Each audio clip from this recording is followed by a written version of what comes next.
In the minds of most, Cold War discourse is dominated by the struggle between the two superpowers and defined by such things as nuclear proliferation, espionage, and the space race. A titanic global confrontation that affected everyone and forced nations to choose sides between East and West, either militarily, economically, or at least ideologically. Except that isn't true. From the broad process of decolonization that had begun in the 1940s and accelerated through the 1950s and 1960s, dozens of new sovereign nations emerged on the world scene, many opposed to the bipolar world system the Cold War tried to impose. What came from this was the emergence of a third bloc of nations who didn't want to side with either the Americans or the Soviets. I'm your host David, and this week we are going to look at the creation of the non-aligned movement and the 1955 Bandung Conference. This is the Cold War.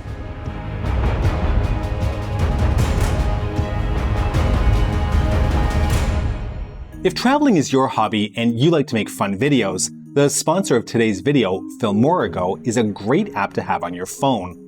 Filmorigo is an easy-to-use application available on Android and iPhone, allowing you to create full-featured videos, and millions are using the app to make videos easily for YouTube, Instagram, TikTok, Facebook, WhatsApp, Twitter, and other platforms, or simply for personal use. This free video editor and free movie maker has over 1,000 music tracks. It can use your memory to add music and allows you to add your own voiceover to create game videos, vlogs, and much more. Filmorigo has more than 5,000 premium transitions, stickers, templates, while its intuitive trim and cut, merge and join, slice and split features make the editing a breeze. You can control speed, color correct, add animations, and export videos in HD quality quickly with Filmorigo. The app is also capable of uploading your videos, which means that your videos can be shared effortlessly. Members of the Cold War channel have been using Filmorigo to edit their videos on their phones, and you can do the same by downloading this awesome app from the link in the description. Consider leaving a review for the app if you like it. Okay, so we're going to start, like we have so often, with the end of the Second World War. The alliance that the Western Allies and the Soviet Union had forged to fight the fascists quickly began to show itself an alliance of convenience as the cordial relations they had enjoyed began to evaporate. Spheres of influence and control quickly began to form and eventually formalize. The Sovietization of East and Central Europe resulted in the creation of the Warsaw Pact, and Soviet support was freely given to socialist and leftist forces in other parts of the world, many of whom were beginning the struggle to gain independence from imperial control, whether it was British, French, Dutch, Belgian, or Portuguese. The United States, meanwhile, gathered its European allies into NATO and lent support to anti-leftist forces and governments around the world. We should note that the sides that the US chose to support did not necessarily mean they were liberal or democratic, just as long as they were anti-leftist. But not everybody wanted to participate in the emerging Cold War, with two prominent countries leading this movement. India in 1947 was newly independent, and with a population of 300 million people, had the ability to exert considerable influence on the world stage. As you can imagine, however, there was no intention to join into a Western alliance with their now former imperial subjugators. In Europe, Yugoslavia was establishing itself as a socialist nation, but one which refused to be under the thumb of Stalin's Soviet Union. Now, I'm mentioning these two nations as they were to become the locomotives that would drive the formation of a formalized non-aligned movement. Jawaharlal Nehru, the first Prime Minister of India, spoke extensively of the role of non-aligned India, thoughts which captured the sentiments of many. As early as September 7, 1946, he said, "We propose, as far as possible, to keep away from the power politics of groups aligned against one another, which have led in the past to world wars and which may again lead to disasters on an even vaster scale." Nehru was also supportive of the role of a single global structure dedicated to the maintenance of peace in the world. I am, of course, referring to the United Nations, which, despite its shortcomings, Nehru believed to be a beneficial organization, and that the formation of blocs outside of it was a threat to world peace. He said, The beginning of this world structure has been laid in the United Nations organization. It is still feeble, it has many defects. Nevertheless, it is the beginning of the world structure, and India has pledged herself to the cooperation in its work. Now, if we think of that structure and our cooperation with other countries in achieving it, where does that question come of our being tied up with this group of nations or that group? Indeed, the more groups and blocks are formed, the weaker will that great structure become. Okay, so all this to say that from the outset of the Cold War, there were major countries who did not want to align themselves to either of the two blocks, but were also actively looking to assert their positions on the international stage. Now, there are several factors that help propel and fuel this movement. The first was the dramatic increase in the number of newly independent nations, largely in Asia and Africa. As decolonization sped up in the years after the Second World War, many emerging nations wanted to join the international community, but were not interested in aligning themselves to either East or West. This is understandable, as many of those new nations had expended a great deal of effort to remove their alignment to imperial powers. Instead, they sought a third way. Of course, post-colonialism doesn't explain everything. Some of the most active nations within the non-aligned movement that was to emerge, like Yugoslavia and Ethiopia, had no history of colonialism. No, 5 years of Italian occupation doesn't really count as colonialism. So what drove these nations to seek a third way? Well, economics. Many of these nations were experiencing significant economic challenges and wanted and needed trading and investment partners. The fear for many, however, was that by forming trade agreements with the East or West blocs, that it would eventually lead to political dependencies, which they were eager to avoid. So naturally, forming closer economic ties to other non-aligned nations became an attractive option. And one of the best places for these new ties to be forged was, not surprisingly, the United Nations. It provided a platform for not only the establishment of relationships, but a forum that allowed for the strengthening of cooperation between future members of the non-aligned movement. But wait, there's more. The Yugoslav School also identified two other factors that boosted the establishment of the NAM. The first related to the Western Bloc and their shared Judeo-Christian roots. Many of the newly independent former colonies were automatically outsiders to this philosophical tradition, meaning no strong tie existed to keep former colony and former colonizer linked to each other. The other factor outlined by the Yugoslav School related more to the East Bloc and socialist policies.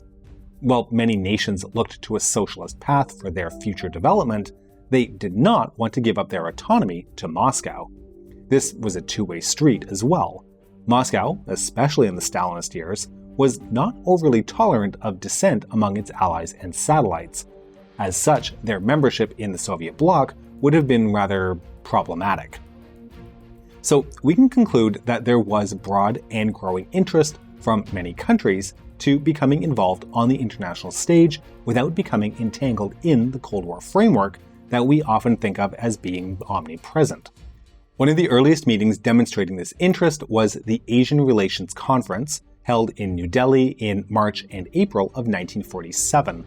This meeting was organized and led by, of course, Nehru, and was intended to bring together the leading men and women of Asia on a common platform to study the problems of common concern to the people of the continent, to focus attention on social, economic, and cultural problems of the different countries of Asia, and to foster mutual contact and understanding. The conference, historic if only for being the first major conference organized specifically for Asian nations, was attended by delegates and observers from 28 different countries. India, Indonesia, Burma, and Ceylon were heavily represented, but there were representatives from several Soviet republics as well, including Armenia, Azerbaijan, Georgia, Kazakhstan, Kyrgyzstan, Turkmenistan, Tajikistan, and Uzbekistan. Well, you will recall that the Soviet republics were technically allowed to conduct their own foreign policy. Their participation clearly shows the interest that the Soviet Union as a whole had in forging alliances with these new and emerging nations. A second Asian Relations Conference was held in January of 1949, largely with the purpose of discussing the worsening situation in Indonesia's fight for independence from the Netherlands. The second conference was attended by representatives of 19 countries, and a call was made in support of Indonesian independence. Along with this call came the adoption of a resolution to, quote, explore ways and means of establishing suitable machinery having regard to the areas concerned for promoting consultation and cooperation within the framework of the United Nations, end quote. Effectively, this was an agreement that these meetings should continue but be built into the United Nations as a method of creating dialogue and discussion. 5 years later, starting in April of 1954, the Prime Ministers of India, Ceylon, Burma, Pakistan, and Indonesia met in Colombo at the Colombo Powers Conference, where no specific agenda topics were prearranged, but rather served as an opportunity for the 5 nations to discuss the various challenges each faced, notably Kashmir. But importantly for our story today was an Indonesian proposal to organize a conference of both Asian and African countries, what was to become the 1955 Bandung Conference. The Bandung Conference, held in April of 1955 in the Indonesian city, which conveniently shared the same name, was a meeting of representatives from 29 different Asian and African countries, or soon-to-be countries, and was co-sponsored by the governments of Burma, India, Indonesia, Pakistan, and Ceylon. The primary aim of the conference was to discuss peace, the role of the Third World, or developing nations in the Cold War, and issues of decolonization, as well as the potential for economic and political cooperation between the participating nations. Speeches given during the conference touched on a number of global issues of concern, including the global arms race and nuclear proliferation. They also talked to methods of improved economic development, better governmental services, and agricultural production in developing nations. The Bandung Conference was a seemingly raggle-taggle group of nations with different agendas, different political systems, and with a wide range of economic and societal development. But despite this, it didn't stop them from agreeing on what has become known as the 10 Principles of Bandung. They are respect of fundamental human rights and the objectives and principles of the Charter of the United Nations, respect of the sovereignty and territorial integrity of all nations, recognition of the equality among all races and of the equality among nations, both large and small, non-intervention or non-interference into the internal affairs of another country, respect of the right of every nation to defend itself, either individually or collectively, in conformity with the Charter of the United Nations. Non-use of collective defense pacts to benefit the specific interests of any of the great powers, and non-use of pressures by any country against other countries. Refraining from carrying out or threatening to carry out aggression or from the use of force against the territorial integrity or political independence of any country. Peaceful solution of all international conflicts in conformity with the Charter of the United Nations. Promotion of mutual interests and of cooperation. Respect of justice and of international obligations.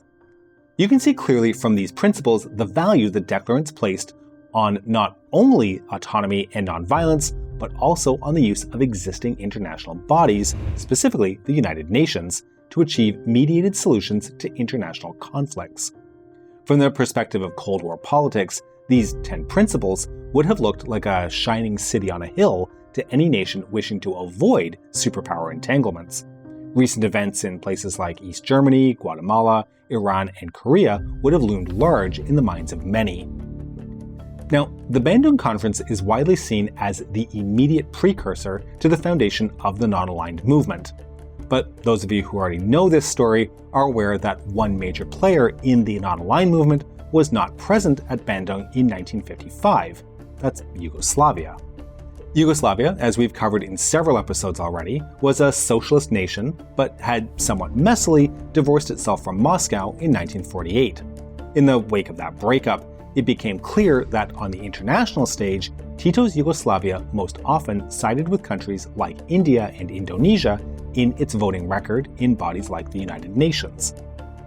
In 1956, Tito invited Nehru and the Egyptian president Gamal Abdel Nasser to his summer state residence on the Brione Islands, where the Brione Declaration was made, stating their opposition to the politics of the Cold War and the desire to form closer relations between countries not aligned to either of the blocs dominated by the superpowers. Keep in mind, this declaration didn't prevent the participants from engaging and trading with the blocs, especially regarding arms deals, just declared an opposition to taking formal sides. The Brione Declaration was followed in 1960 by a meeting at the UN General Assembly between the leaders of India, Egypt, Yugoslavia, Indonesia, and newly independent Ghana, which ensured cooperation between their states in order to achieve the adoption of the Declaration on Decolonization by the UN General Assembly. So all of this finally culminated in Belgrade in September of 1961 with the first summit conference, officially called the Conference of the Heads of State or Government of Non-Aligned Countries. Sponsored by India, Indonesia, Egypt, Syria, and Yugoslavia, there were 25 participant nations: Sudan, Tunisia, the United Arab Republic, Yemen, Yugoslavia, Afghanistan, Algeria, Burma, Cambodia, Ceylon, Cuba, Cyprus, Ethiopia, Ghana, Guinea, India, Indonesia, Iraq, Lebanon, Mali, Morocco, Nepal, Saudi Arabia, and Somalia.